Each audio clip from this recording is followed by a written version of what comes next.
नमस्कार, मी डॉक्टर शुभदा पुरोहित. भन्नाट भ्रमंती या माझ्या यूट्यूब चॅनलवर आपणा सर्वांचे स्वागत आहे. सध्या मी माझ्या इटलीच्या ट्रिपचे प्रवास वर्णन वाचून दाखवत असून हा प्रवास वर्णनाचा चौथा भाग आहे.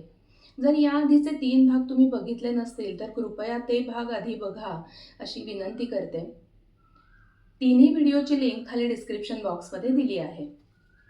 तर आधीच्या भागामध्ये मी इस्तंबूलपर्यंत पोहोचले होते आणि माझा मुलगा अमेरिकेहून मिलानपर्यंत पोहोचला होता, पण त्याची बॅग मात्र मिसिंग होती.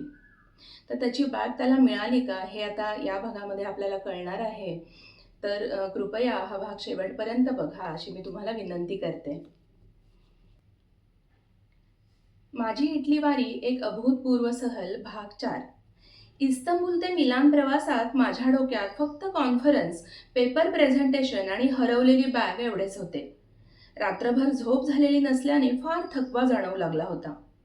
प्रवासात खाण्यासाठी मी 2 डबे घेतले होते, कारण विमानातले खाणे मी शक्य तेवढे टाळतेच. एक डबा मी इस्तंबूल विमानतळावर खाल्ला होता, पण त्यालाही आता खूप वेळ होऊन गेला होता. पाणी सुद्धा खूप कमी प्यायल्याने मी डिहायड्रेट झाले होते. अशक्तपणा जाणवत होता, पण बरोबर घेतलेला दुसरा डबा खाण्याची सुद्धा इच्छा नव्हती.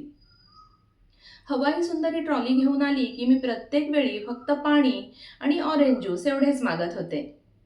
2-3 ग्लास ऑरेंज ज्यूसने थोडी तरतरी आली. या प्रवासातही मी झोपले नाहीच.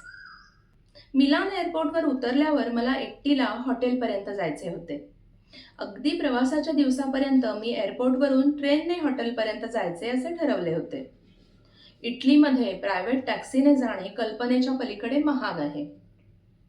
प्रवासाच्या दिवशी सकाळी माझा धाकटा मुलगा त्याच्या एका सिनियर मित्राबरोबर बोलला.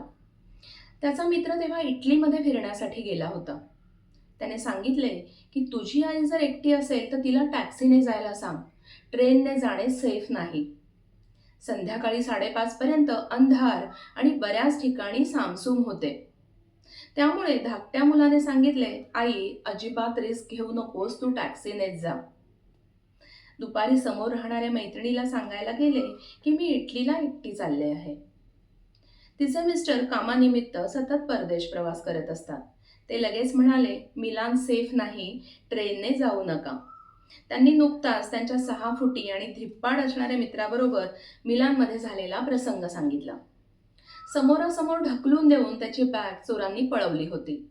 त्यात त्यांच्या मित्राला काही दुखापत सुद्धा झाली होती. हे ऐकून मात्र माझ्या मनाची चलबिचल सुरू झाली. मिस्टर म्हणाले, सेफ नसेल तर रिस्क घेऊ नकोस, टॅक्सीनेच जा. मिलानमध्ये खूप चोऱ्या होतात असे आधीपासूनच ऐकलेले होते. त्यात तुम्ही तिथे नवखे आहात हे लक्षात आले तर नक्कीच. त्यामुळे आपल्या हालचालीत कुठेही आपण इथे पहिल्यांदा आलो आहोत हे कळू द्यायचे नाही असे मी आधीच ठरवले होते. विमान लँड झाल्यावर माझी बॅग कलेक्ट करून मी लगेच लॉस्ट अँड फाउंडकडे वेगाने निघाले.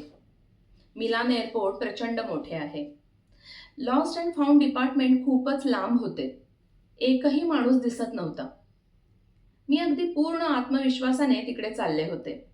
ज्यांनी कोणी माझ्याकडे पाहिले असेल त्यांना मी रोजच त्या एअरपोर्टवरून प्रवास करते असे वाटले असेल. लॉस्ट अँड फाउंड काउंटरवर एक इटालियन सुंदरी बसली होती. तिला मी आधी माझ्या मुलाचे त्यांच्याबरोबर झालेले कम्युनिकेशन, कंप्लेंट नंबर इत्यादी दाखवले आणि बॅगचे लोकेशन चेक करण्याबाबत तिला विनंती केली. तिने बघितले तर बॅग सापडलेली नव्हती. स्टील ट्रेसिंग असेच दिसत होते. एअरपोर्ट हँडलिंग अथॉरिटीने बॅगेचा रंग ग्रे असा चुकीचा रिपोर्ट केलेला होता. मी तिला तो रेड असा करेक्ट करायला लावला. बॅग अमेरिकन टुरिस्टरची आहे हे स्पेसिफाय करायला सांगितले. तिने आवश्यक तो बदल केला. मिलानमध्ये आम्ही 3 रात्र मुक्काम करणार होतो. तोपर्यंत बॅग मिळायला हवी होती. काउंटरवरच्या मुलीला अर्जन्सी समजावून सांगितली आणि तिच्याकडून लवकरात लवकर बॅग शोधण्याचे आश्वासन घेऊन मी तिथून निघाले. मी मिलानमध्ये पोहोचेपर्यंत बॅग मिळालेली असेल असे मला वाटत होते, पण प्रत्यक्षात बॅग मिळालेली नाही हे पाहून माझी घोर निराशा झाली होती. बॅग तर मिळाली नाही, आता हॉटेलवर जायचे कसे हा प्रश्न होताच. अंगात थोडाही त्राण शिल्लक नव्हता. आमचे हॉटेल आयबीस बरेच लांब होते. टॅक्सीने जा असे अनेकांनी बजावून सांगितले होते. मोठा मुलगा मात्र अजूनही ट्रेनने ये असे म्हणत होता. एअरपोर्टवर जे हेल्प डेस्क असतात तिथे तुम्हाला खूप छान माहिती दिली जाते. माझा मोर्चा मी दुसऱ्या सुंदरीकडे वळवला. तिने मला सांगितले की तुम्हाला 2 ट्रेन्स बदलून जावे लागेल. शिवाय नंतर हॉटेलपर्यंत बरेच अंतर चालत जावे लागेल. छोट्या, मोठ्या अशा माझ्याकडे एकूण 4 बॅग्स होत्या. झोप नसल्याने गरगरायला लागले होते. मिलानमधल्या चोऱ्यांचे ऐकलेले किस्से आठवत होते. आधीच मुलाची बॅग गहाळ झालेली होती. त्यात माझीही चोरीला गेली तर काय असे विचार मनात येत होते. शेवटी मी टॅक्सीने जाण्याचाच निर्णय घेतला. रात्रीचे 8 वाजायला आले होते. मी एअरपोर्टच्या बाहेर पडले. बाहेर संपूर्ण सामसूम. एक चिटपाखरू सुद्धा दिसत नव्हते. गेटजवळ मोजून 3च टॅक्सीज उभ्या होत्या. मी जवळ जाऊन टॅक्सी ड्रायव्हरला माझ्या हॉटेलचा पत्ता सांगितला. त्याने 114 युरोज होतील असे सांगितले, म्हणजे 10,000 पेक्षा जास्त रुपये. याची कल्पना मला आधी होतीच.